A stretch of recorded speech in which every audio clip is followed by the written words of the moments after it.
Hello everyone. सभी बच्चों ने रक्षाबंधन अच्छे से मनाया, खूब मिठाई खाई, राखी बांधी। हाँ, और बहनों पर हो रहे अत्याचारों पर आप लोग नियंत्रण करेंगे और उनका जीवन भर साथ निभाएंगे, ठीक ना। तो हमने सारा आकाश में आपको पढ़ाया है राजेंद्र यादव द्वारा लिखित उपन्यास जो चल रहा था आपका, उसमें पैराग्राफ रह गया था। तो हम स्टार्ट करते हैं। सारे बच्चे ध्यान से सुनेंगे, समझेंगे भी और पढ़ेंगे भी। तो दूल्हे के जो बारात साथ आए हैं उनके दोस्त, वो दुल्हन के पक्ष वाले लोगों की मजाक, हंसी मजाक कर रहे हैं। कैसा बोझिला प्रारंभ है जिंदगी का, मन होता है सब कुछ छोड़ छाड़ कर कहीं दूर अनजानी जगह भाग जाऊं। कभी कभी ऐसा होता है, सभी के साथ होता है, उलझने रहती हैं। कभी कभी ये लगता है एकांत में जाएं, कहीं कोई शोरगुल, कोई आवाज़ ना हो, सिर्फ हम हों और सिर्फ हम, ठीक ना। ऐसा होता है जीवन में, उतार चढ़ाव आते हैं जीवन में, संघर्ष भी रहता है, उलझने भी रहती हैं। जीवन बड़ा ही अच्छा है और कठिन भी है। कल ही अखबारों में निकलेगा, बेटा तुम्हारी माँ की तबीयत बहुत खराब है, हमें अब कोई शिकायत नहीं है, आसपास कहीं भी तो कोई गति नहीं है। लगता है जैसे कोई भारी ट्रक किसी रेतीली और फुसफुसी धरती में जाकर फंस गया।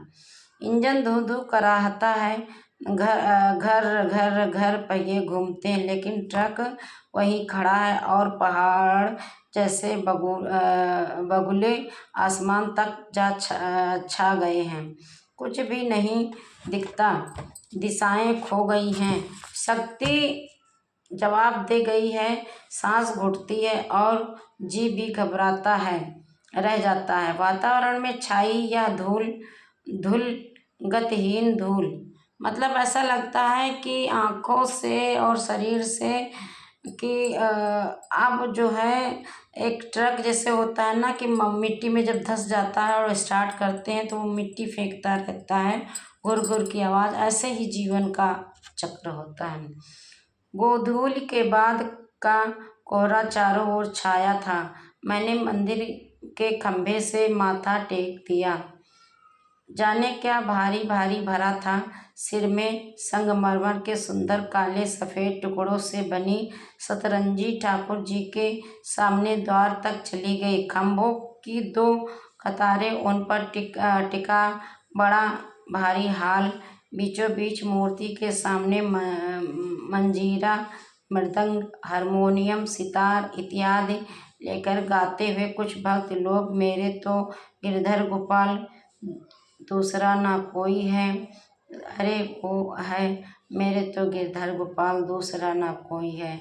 आसपास गूंजते भक्ति के उदागर, जब जय बांसुरी वाले की, नंद के लाला की, नमामि भक्त वत्सल, गूंजते सांझ लोबन और अगरबत्ती की छाई, धुंधली धुंधली रोशनियाँ। कोई मुझे बताओ मैं क्या करूं। मुझे ऐसा लग रहा है कि मैं कहीं मंदिर में गया हूँ और ऐसा सारा कार्यक्रम हो रहा।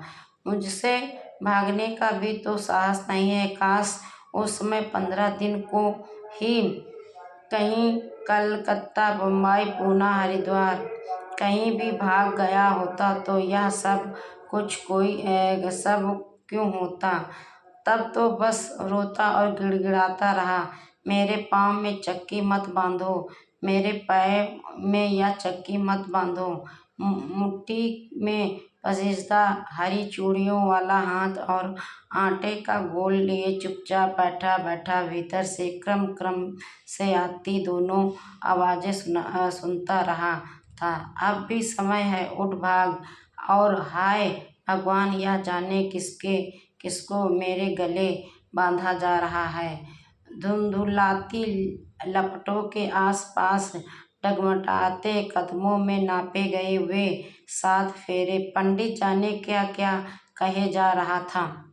शादी हो रही थी और वो मंडप के नीचे बैठा था, ये सारी बातें सोच रहा था। याद आया था, इसी तरह तो पुरोहित ने कहा होगा। सावधान, और उसे चेतावनी समझकर समर्थ गुरु रामदास माड़ा छोड़कर भाग उठे थे। अब तो इस घर में बहू आनी ही चाहिए। बड़े की बारात गई थी, उसे 8 साल से ऊपर हो गया। सगे संबंधी कहते अम्मा रोज मनाती। वह कौन सा दिन होगा जब दहली पर छोटी बहू का पाँव पड़ेगा। बाबूजी सुनते इस मुन्नी के विवाह में 7-8 हजार खर्चा हो गया है। अब ये लड़के ही कुछ करे तो हो, मेरे तो बस का है नहीं। अपना सुख, अपना स्वार्थ, अपना संतोष, बस यही हमारे घर की रीत है।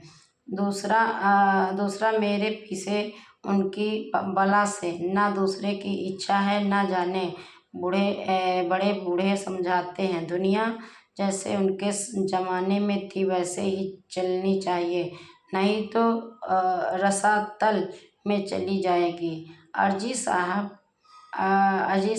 लड़कों की भी अपनी कोई इच्छा होती है, समझते ही क्या हैं। हमने दुनिया देखी है और सच बात यह है कि नाक के आगे उन्हें कुछ दिखता ही नहीं। लड़के को इससे ज़्यादा और चाहिए ही क्या।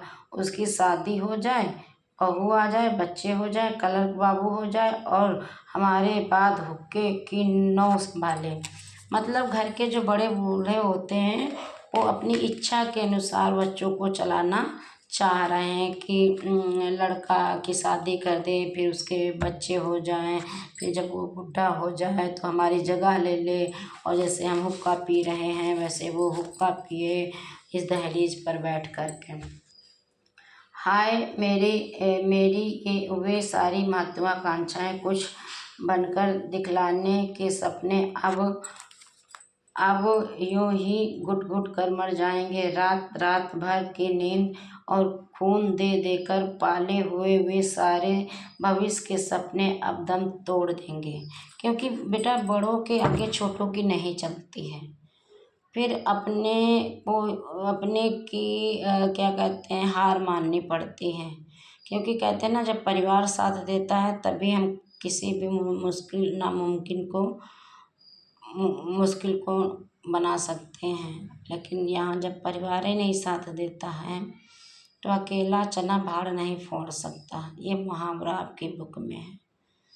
तो इसके सारे अरमान थे कि मैं बड़ा होऊंगा, कलक बनूंगा। फिर घर वालों ने अपनी जिम्मेदारी इस पर थोप दी। शादी ब्याह के चक्कर में अपने की इच्छा पूरी होने के लिए बच्चे अपने का गला घोंट देते अपनी इच्छाओं का। Thank you class. चैप्टर अच्छा है, ध्यान से समझना बच्चे। सारे बच्चे बहुत अच्छी मेहनत करें, और जिसको ना समझ में आए पूछे, प्लीज़ पूछे हमसे, कमेंट करें, शेयर करें। Thank you.